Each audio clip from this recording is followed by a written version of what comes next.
how it went, what we learned, what the evaluation process was like, and what we're going to be doing next time, looking ahead to 2020. So, first of all, one of the most common questions I get asked is, what the heck is a citizen scientist astronaut candidate anyways? Well, let me tell you. So, citizen science in its broadest form refers to someone partaking in the collection, data gathering, analysis, or participation in any other form towards science, either with professional scientists or individually. So how does that translate in what we do at Project Possum? So like anything else in the space world, POSSUM is an acronym for Approach Suborbital Science of the Upper Mesosphere. Say that 3 times fast. And so what we've done in our, so candidates who apply to the program must have a background in the STEM field in at least undergraduate level, a scuba diving license, and a pilot's license is a nice to have but not need to have. They undergo the ground school where they're experienced aerobatic flight, learn about aeronomy and science of the upper mesosphere, as well as experience salons of decompression in a high altitude chamber. From there, participants are qualified to partake in all of the other POSSUM courses, such as parabolic flight testing, IAC suit testing, so you can see photos from our campaigns at the NRC in Ottawa.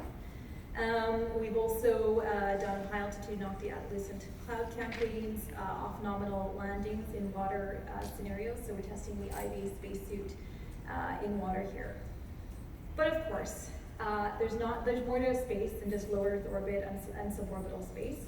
So we've developed a second stream based on the positive response we have had to the POSSUM stream, and that's called Project Otter, which stands for Orbital Tools and Technologies for EVA Research. So their most recent Otter course has been EVA gravity offset testing. So this was actually just last week with the Canadian Space Agency. We were testing the spacesuit with a gravity offset that allowed us to simulate Martian, lunar, and zero gravity. So in case you're wondering, despite all this participation, I actually do have a day job. So I'm a physician by day. And the coolest part about Project Possum is that I get to marry my passion for space and medicine, and I'm the chief instructor for something called EVA 102.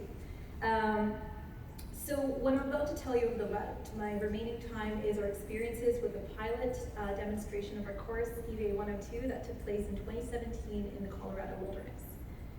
So why have this course in the first place? Well, in case you've been paying attention this week, a few people want to send humans to the ISS, the Moon, Mars, and beyond. Whether it's SpaceX, Boeing, the new Lunar Gateway, the new Artemis project, there's an interest in sending humans to further and more ambitious locales. But the problem with that is space is trying to kill you. So briefly, the space is a low gravity, high radiation, isolated, confined, austere, resource limited environment.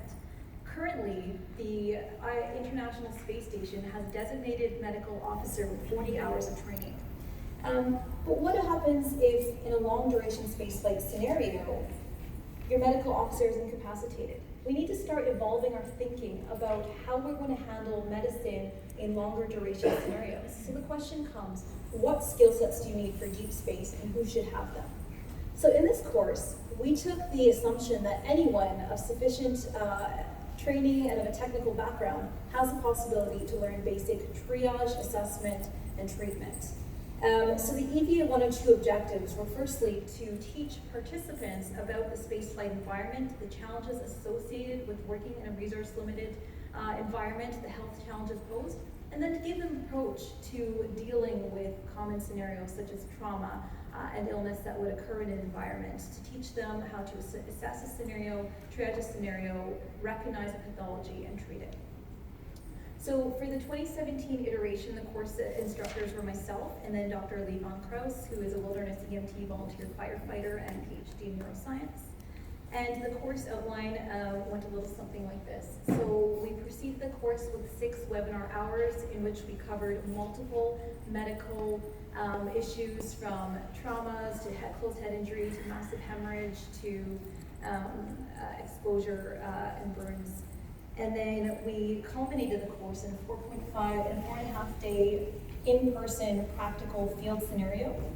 The class participants in the initial phase consisted of 5 technically trained medical lay folks. So we had an aeronomy scientist, a military pilot with 17,000 hours experience, an aerospace professional, a software developer, and a second-year medical student.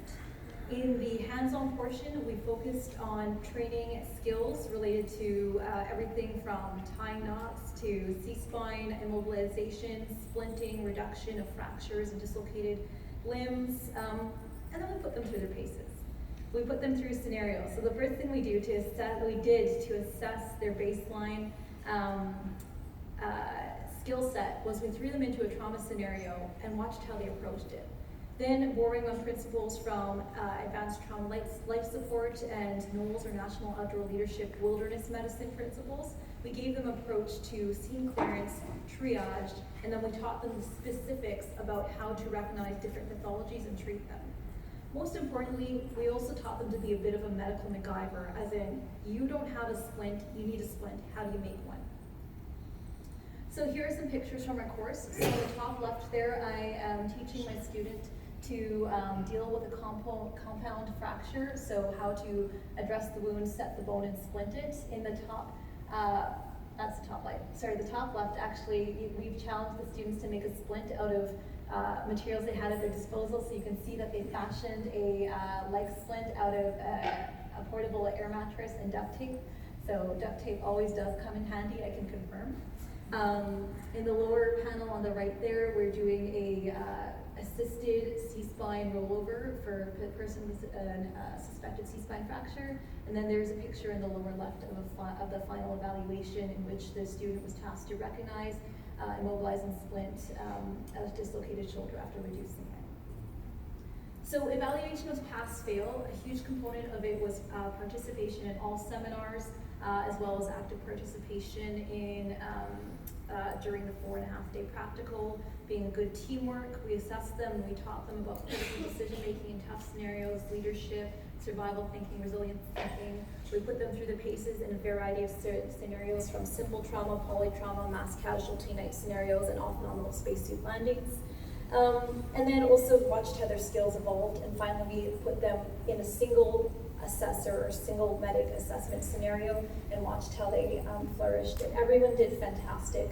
And the students themselves were really enthusiastic about this course, expressed deep satisfaction. 2 of them have volunteered to come back as assistants for future courses. 2 of them got in touch and said, hey, I saw a roadside motor vehicle accident and was able to offer my skills and recognize the principles of ABCs and C-spine immobilization. And we learned a lot of lessons. So looking ahead to the 2020 iteration of the course, we've changed things up a little bit. So the objectives are the same, but we're also looking forward to deep space medicine and a view towards what's coming ahead in the future of space. So we're going to focus on EVA surface operations. We're going to focus on medical topics listed in Johnson Space Center's exploration medical capability. We're going to offer design challenges for design considerations and design assignments for challenges posed by the EVA spacesuit environment. Based on the feedback, we're expanding the webinar hours to 12. The students were really hands-on, they were really keen. It also showed the aptitude to learn more advanced but critical medical skills like advanced airway management, suturing, IV insertion. So those will all be part of the future scenario going ahead.